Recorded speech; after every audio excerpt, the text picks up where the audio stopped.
মিছিলের শুরু থেকে সে আসেনি, সে পেছন দিক থেকে এসে মানে প্রথমে একজন আন্দোলনকারীর ওপর সে হচ্ছে পেছন দিকে তার ঘাটটা চেপে ধরে সে কিন্তু এখানে মারামারিটা সে শুরু করে।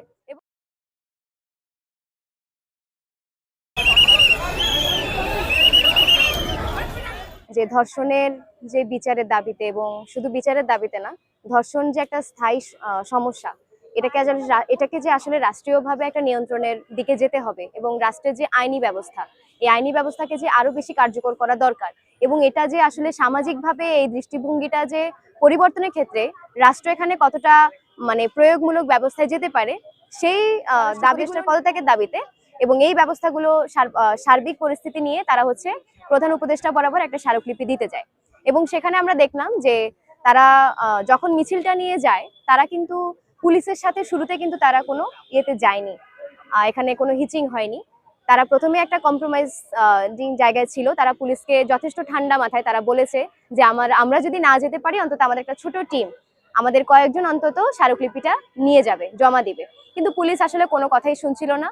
এবং একই সাথে আমরা দেখলাম যে এখানে মানে যে এসি মামুন, যে আসলে একজন হামলাকারী হিসেবে এখানে যে শনাক্ত হলো, সে আসলে তার কি এখানে ভূমিকা ছিল, সেটা আমরা দেখলাম যে সে শুরু থেকে মিছিলের শুরু থেকে সে আসেনি, সে পেছন দিক থেকে এসে মানে প্রথমে একজন আন্দোলনকারীর ওপর সে হচ্ছে পেছন দিকে তার ঘাটটা চেপে ধরে সে কিন্তু এখানে মারামারিটা সে শুরু করে।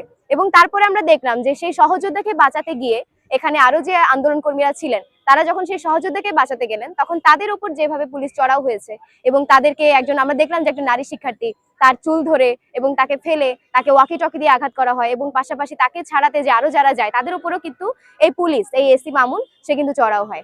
এবং এই ঘটনাটা আপনারা প্রত্যেকেই জানেন, এটা মিডিয়া কভারেজ পেয়েছে, এবং আপনারা সবাই জানেন যে মানে হামলাটা কারা প্রথম শুরু করেছিল। এবং আমাদের দিক থেকে এখন যেটা বলা হচ্ছে আর কি, বিভিন্ন প্রচারগুলো যাচ্ছে যে আসলে আমরাই উস্কানি দিয়েছি বা আন্দোলনকারীরা এখানে উস্কানি দিয়েছে। তো এটা আমি বলতে চাই যে এটা আসলে একটা মানে ভুল প্রপাগান্ডা, এবং আমরা দেখেছি যে এটা আসলে নতুন না। এর আগেও কিন্তু এরকম একটা গণতান্ত্রিক আন্দোলনে বা একটা যখন কিনা ছাত্ররা তাদের একটা কোনো দাবি নিয়ে বা এরকম কোনো একটা অন্যায়ের বিরুদ্ধে যখন প্রতিবাদ করতে গিয়েছে, তখন সরকারিভাবে রাষ্ট্রীয়ভাবে তাদেরকে এরকম নানাভাবে দমন নিপীড়ন করা হয়েছে। এবং সেই সাথে এটাও তারা করেছে, তারা দমন নিপীড়ন করে তারাই আবার আন্দোলনটাকে বিতর্কিত করতে গিয়ে, বিতর্কিত করার উদ্দেশ্যে এবং আন্দোলনকারী যারা আছে তাদেরকে মোটামুটি দমিয়ে ফেলার উদ্দেশ্যে তারা কিন্তু এরকম মিথ্যা প্রচারগুলো তারা করতো, আগেও করতো, আমরা শেখ হাসিনার আমলেও দেখেছি। এবং এই সময় আমরা দেখলাম যে তার আসলে কোনো ব্যত্যয় ঘটেনি। এখানে আমরা দেখলাম যে পুলিশ আসলে একটা মিথ্যা বিবৃতি দিল এবং তারা হচ্ছে মামলা দিল। এবং এই মামলা দেওয়ার যে তাদের যে কৌশল, এটা আমরা এর আগেও দেখেছি, যখন যে ভোট ডাকাতির যে আন্দোলন বা হচ্ছে বিভিন্ন সময় যে ডিএসএ বিরোধী আন্দোলন এবং ধর্ষণ নিপীড়ন বিরোধী আন্দোলন কিন্তু আওয়ামী লীগের সময়ও হয়েছে। এবং তখন আমরা দেখেছি যে আওয়ামী লীগ এখানে নানা রকম ট্যাগ ব্যবহার করছে, সে হয়তো শিবির এবং হচ্ছে বিএনপির আন্দোলন, শিবিরের আন্দোলন। এবং আপনারা সদ্যই দেখলেন যে জুলাই আমরা যে আন্দোলনটা করেছি, সেখানেও কিন্তু শেখ হাসিনা সহ তার যে মন্ত্রী পরিষদ আছেন, তারাও কিন্তু এই প্রচারগুলো তারা দিয়েছে যে এটা আসলে জনগণের আন্দোলন না, এটা আসলে জামাতের আন্দোলন, বিএনপির আন্দোলন।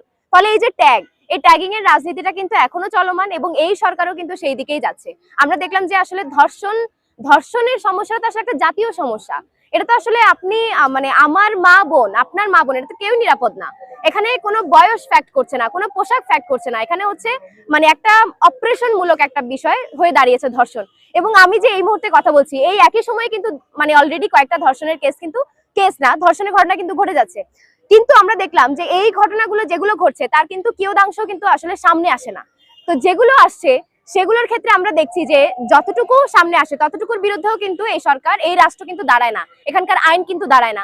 আমরা দেখি যে এখানে যারা ধর্ষণ করে, যারা ইফটিজিং করে, তারা হচ্ছে ফুলের মালা দিয়ে বেরিয়ে যাচ্ছে, তাদের হাতে কোরআন শরীফ তুলে দেওয়া হচ্ছে।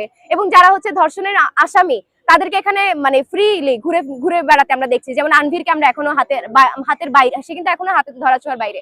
ফলে আনভিরকে কেন আমরা ধরতে পারছি না? ফলে এগুলো আমরা একদিকে করতে পারছি না, কারণ আরেকদিকে আমরা আমাদের ট্যাগিং এর রাজনীতিটা কিন্তু বহাল রাখছি। যারা আন্দোলন করছে, যারা অন্যায়ের বিরুদ্ধে প্রতিবাদ করছে, যারা রুখে দাঁড়াচ্ছে, তাদেরকে আমরা নানা ট্যাগ দিয়ে আসলে এখানে নিরস্ত্র করতে চাই। আমরা মানে নিরস্ত্র করতে চাই, মানে সরকার এটা চায়, মানে রাষ্ট্র এটা চায়। কারণ রাষ্ট্র মনেই করে যে ট্যাগ দিলে এখানে একটা অংশ এখান থেকে এদের থেকে বিচ্ছিন্ন হয়ে যাবে।